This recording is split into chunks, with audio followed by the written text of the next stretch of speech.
सुरुमा चाहिँ साथीहरू मैले यो कडी पत्ता टिप्नुपर्ने हुन्छ है। के हो फुल्दै रहेछ त्यत्रोमै। यो चाहिँ मलाई मेरो सासूआमाले सानो बिरुवा दिनुभएको थियो है। यत्रो भयो। अनि यो चाहिँ अब यो पत्ता चाहिँ सबै झर्नु लागेछ साथीहरू, हेर्नुहोस् न है। यो मैले टिपिनँ भने पनि झरिहाल्छ, तर यसको काम छ साथीहरू है।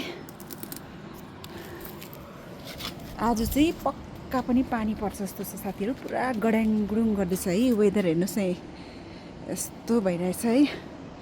यो चाहिँ अहिले चाहिँ 5 साढे 5 चाहिँ भइसक्यो होला। कति टाइम भएछ खै, यहाँ त मैले टाइम देखिनँ है।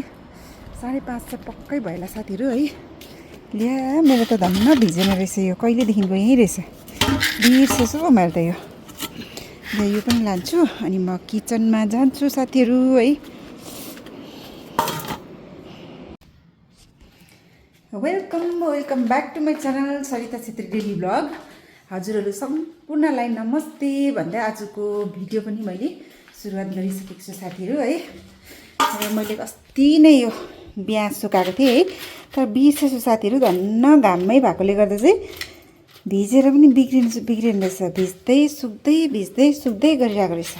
यसको अचार बनाउनु भनेर मैले राखेको थिएँ साथीहरू। अनि यो मैले कडी पत्ता टिपेर ल्याएको छु साथीहरू। यो चाहिँ के को लागि भन्दा साथीहरू, तपाईँहरूलाई थाहा नै छ है, मेरो आमा चाहिँ अब भेलोर जानु आँट्नु भएको छ। किनभने चाहिँ आमाको रिभ्यू छ, त्यसको लागि चाहिँ मैले ट्रेनमा जानुहुनेवाला थियो नि त, तर ट्रेनमा चाहिँ जानु सक्नु भएन। आमाको क्यान्सल गर्नु पऱ्यो, किनभने आमाको हेल्थ एकदम डाउन भयो।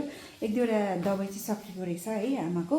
अनि त्यही भएर चाहिँ अन्त आमालाई चाहिँ एकदम अनइजी भइरहेको छ, खाना खानु मन नलाग्ने, पुरा विकनेस त्यस्तो भइरहेको छ। त्यही भएर ट्रेन क्यान्सल गरेर चाहिँ फ्लाइटको टिकट गरेको थियो साथीहरू। फ्लाइटको टिकट चाहिँ पर्सिको चाहिँ एकदम बेसी महँगो रहेछ, त्यही भएर भोलि नै जानुहुने भन्नुहुँदैछ। त्यही भएर आमाको लागि चाहिँ म केही खानेकुरा चाहिँ अलिकति हेल्दी केही बनाइदिउँ, झटपट खानुको लागि। अब खानु मन लाग्यो खाइहाल्नु, पकेटमा बोकिराख्ने त्यो टाइपको। अब उता पनि गरम चाहिँ एकदम खाना खानु मन पर्दैन होला, त्यही भएर चाहिँ मलाई अलिकति हेल्दी केही बनाइदिनु पऱ्यो भनेर चाहिँ सोचेर चाहिँ यहाँ गर्दैछु साथीहरू है। अनि आज चाहिँ मलाई माथि डिनरमा पनि बोलाएको छ र छिटो काम गर्दैछु। ल कसरी म के बनाउँछु तपाईँहरूले देखाउँछु है साथीहरू। र साथीहरू मैले आमाको लागि अलिकति खाजा जस्तो बनाउनुको लागि चाहिँ मैले यहाँ रेडी गरेको छु है। चिउरा है, यो चाहिँ पातला चिउरा हो, पाकेटको पातला चिउरा हो। अनि यहाँनिर चाहिँ आलमन्ड लिएको छु है, यहाँनिर किसमिस। यो चाहिँ मैले अघि टिपेर ल्याएको कडी पत्तालाई धोइवरी ड्राई गरिसकेको छु साथीहरू है। अनि यहाँ चाहिँ बदाम रहेको छ साथीहरू। यो यत्रो चाहिँ लाग्दैन है, म जति लाग्छ त्यति भुट्ने छु। अनि यहाँ रहेको छ मेरो चाट मसला है। ल ढिलो नगरिकन म फटाफट बनाएर तपाईँहरूलाई पनि देखाउने छु है साथीहरू। यो चिउरा चाहिँ साथीहरू एकदम ड्राई भुट्नुपर्छ अरे, त्यसको लागि मैले यहाँ कराई लिइसकेको छु। मैले अघि सुनितालाई सोधेर मैले गरेको है साथीहरू। सधैँ चाहिँ कहीँ जानु पऱ्यो भने सुनिताले यस्तो बनाएर डब्बा पठाइदिन्थेँ है। अनि किन दुःख दिनु, बिचरा ड्युटी जान्छ, म पनि ट्राई गर्छु भनेर चाहिँ मैले आज चाहिँ म आफै बनाइदिन आँटेको साथीहरू है।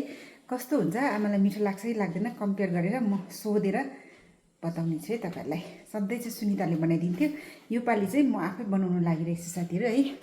यहाँ चाहिँ अब सुक्खा खोर्सानीहरू हाल्दाखेरि पनि एकदम मिठो हुन्छ साथीहरू, तर आमाले खोर्सानी खानु हुँदैन, त्यसलाई चाहिँ म स्किप गर्दैछु है। ल कसरी बनाउने छु, ल सुरु गरेँ। म चिउरालाई हालेर पहिला सुक्खा फ्राई गर्छु है। यति हाल्दा हुन्छ होला हौ, बेसी हाल्यो भने फेरि डढ्छ होला है। अलिअलि गर्दै भुट्छु यसलाई चाहिँ म यसरी चलाएर बिस्तारै चलाएर यसलाई अलिक चुरुम बनाउँछु साथीहरू। मेरो यो चिउरा चाहिँ यत्तिको भइसकेको छ है, रोस्ट भइसकेको छ। मैले ड्राई रोस्ट गरेको हो। तपाईँहरूले यसलाई रोस्ट भयो कि भएन भनेर चेक गर्नुको लागि चाहिँ यस्तो गरेर यस्तो गर्न सक्नुहुन्छ है। चुरुम गर्छ है साथीहरू, नभए आफूले अलिकति खाएर पनि टेस्ट गर्दा हुन्छ। यसलाई चाहिँ म अलिक सेलाउनुको लागि चाहिँ म अलिकति यो फिजिएको भाँडामा राख्छु है। यसो गर्दै म अझै अरू पनि गर्छु। कालो नबनाउनु होला, मिठो हुँदैन है कालो बनायो भने चाहिँ। साथीहरू म फेरि यसमा एड गर्दैछु है, अलिअलि गर्दै। अब यो 3 टाइममा चाहिँ हुन्छ होला सायद साथीहरू। म बेसी गर्दाखेरि पनि फेरि डढ्छ कि भन्ने डर लाग्यो, किनभने यो मेरो कराई सानो छ है। यसलाई पनि म चलाएर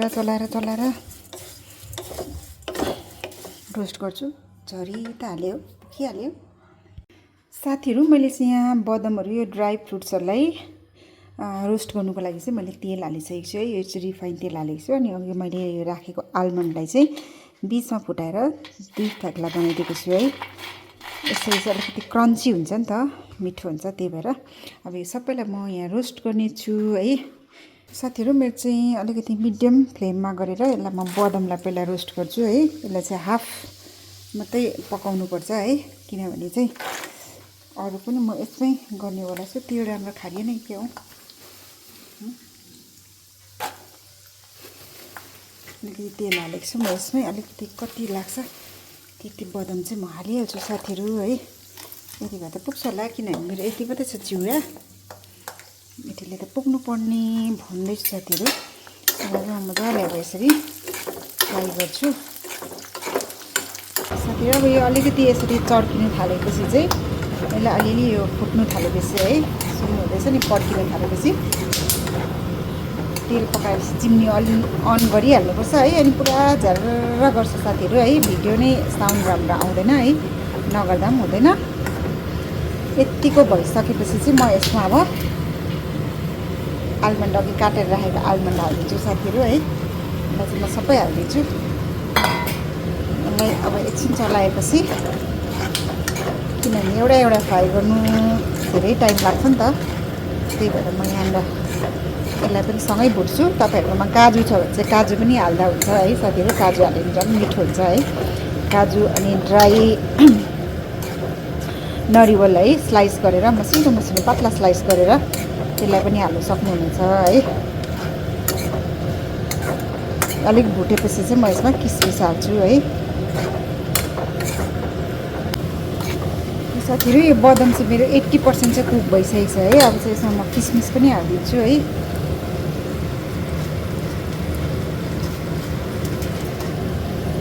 किसमिस पनि हालेर चाहिँ चलाउँछु।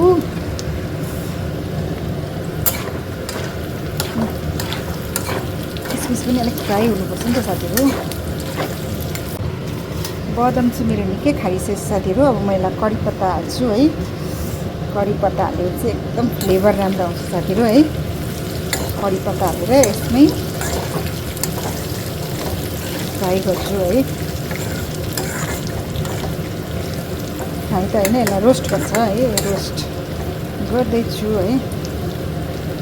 कस्तो दामी फ्लेभर आउँछ कडी पत्ताको चाहिँ। त्यो चाहिँ मेरो घरकै कडी पत्ता हो है। सासु आमाले मलाई सानो प्लान्ट दिनुभएको थियो, 2 वर्ष जति भयो। यसपालि चाहिँ मल लगाएर मजाले रोपौँ भनेर सोच्दैछु साथीहरू है। अनि चाहिँ यसलाई फ्राई गर्छु मजाले, अलिक चुरुम चुरुम हुने गरी। बदाम चाहिँ ढिलो, अलिकति बदाम चाहिँ अलिक राम्रो रोस्ट भएपछि मात्रै अरू हाल्नुपर्छ साथीहरू। बदामले चाहिँ पुरा टाइम लिन्छ नि त रोस्ट हुनुलाई। हाई फ्लेम बनायो भने डढिहाल्छ, कम्ती फ्लेम बनाएर गर्दाखेरि एकदम टाइम लिन्छ क्या साथीहरू। र साथीहरू बदाम मजाले पाकेपछि चाहिँ म यसमा अलिकति हल्दी राखिदिन्छु है। हल्दी हालेर चाहिँ हल्दी हालिदिन्छु यसमा हालेर यसरी चलाउँछु है। अन्त अलिक चाट मसला पनि हाल्नुपर्ने हुन्छ है, किनभने चटपटे फ्लेभर आउनु पऱ्यो नि त साथीहरू। आफै भ्लग गर्दै आफै यो खोल्दाखेरि त कस्तो अप्ठ्यारो हुँदो रहेछ साथीहरू। यो चाहिँ मेरो चाट मसला है।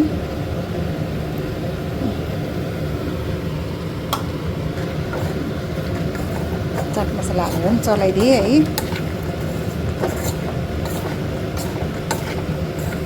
नुन पनि हाल्नुपर्ने हुन्छ। नुन चाहिँ अहिले म हेरेर मात्रै हाल्छु साथीहरू है, कति लाग्छ कति चाहिने रहेछ है। कडी पत्ता चाहिँ अलिक कम्ती भयो जस्तो साथीहरू। अर्को पालिदेखि चाहिँ म एकदम अलिक बेसी हाल्दैछु। मेरो नुन हो, नुन चाहिँ बेसी हाल्नु हुँदैन साथीहरू, फेरि एकदमै चर्को भयो भने मजा आउँदैन है। एकदम अड्कल गरेर मात्रै हाल्नु होला नुन चाहिँ। किसमिस फुलेर यत्रो यत्रो भएको छ, बदाम जत्रै जत्रै भएको छ है। अब चाहिँ म यसमा हालेर यसलाई म यसमा खनाउँछु है। अनि त मजाले मोल्छु है साथीहरू चिउरा चाहिँ मैले यहीँ हाल्ने निर्णय गरेँ है। अब यसलाई म बिस्तारी बिस्तारी मजाले चलाउँछु किनभने मेरो यो कराई चाहिँ अलिक सानो भएछ साथीहरू है। अब म सबै चलाइसकेपछि तपाईँहरूलाई देखाउँछु है त। ल साथीहरू मेरो यो चिउरा चाहिँ रेडी भइसकेको छ है। यति दामी देख्दैछ हेर्नुहोस् न, मिठो देख्दैछ। यसमा कडी पत्ता चाहिँ अलिक कम्ती भएछ साथीहरू। नेक्स्ट टाइमदेखि चाहिँ म मजाले हालेर बनाउने छु है। र साथीहरू मेरो चिउरा कस्तो लाग्यो है, लाइक कमेन्ट र सब्सक्राइब गर्नु नबिर्सिनु होला। म फेरि पनि तपाईँहरूलाई यसको रेसिपी लिएर एकदम मजाले बनाएर तपाईँहरूसँग सेयर गर्नेछु है। अनि मलाई पनि माया गर्नुहोस् होला, लाइक कमेन्ट सब्सक्राइब गरेर धेरै माया गर्नुहोस् होला है। म फेरि पनि अर्को भिडियोमा तपाईँहरूलाई यसमा मजाले बनाएर देखाउने छु है। र साथीहरू मलाई चाहिँ आमाकोमा डिनरमा बोलाउनु भएको छ, तर विकास पनि आइपुग्नु भएको छैन यतिखेरसम्म है। अनि नानीले पनि खाना नखाने अरे है, त्यही भएर म आमाकोमा डिनर गर्नु नजाने भए यतै केही बनाएर नानीहरूसँग खानेछु है। ल फटाफट अब म खाना बनाएर चाहिँ यसलाई चाहिँ यो सेलाउनु छोडिरहेको छु साथीहरू। अब यसलाई लिएर चाहिँ म आमाकोमा जान्छु है, एउटा प्लास्टिकमा हालेर लगिदिन्छु है। किनभने बट्टामा हाल्यो भने चाहिँ साथीहरू एकदम ट्राभल गर्दा त्यो बट्टा पुरा घाँडो हुन्छ क्या। पहिला मलाई पनि त्यस्तै भएको थियो साथीहरू, त्यही भएर चाहिँ यो चाहिँ म प्लास्टिकमा हालिदिन्छु है। खायो अरे प्लास्टिक फ्याँकिदियो, सजिलो हुन्छ नि साथीहरू होइन। ल म फटाफट खाना बनाइहाल्छु अलिअलि।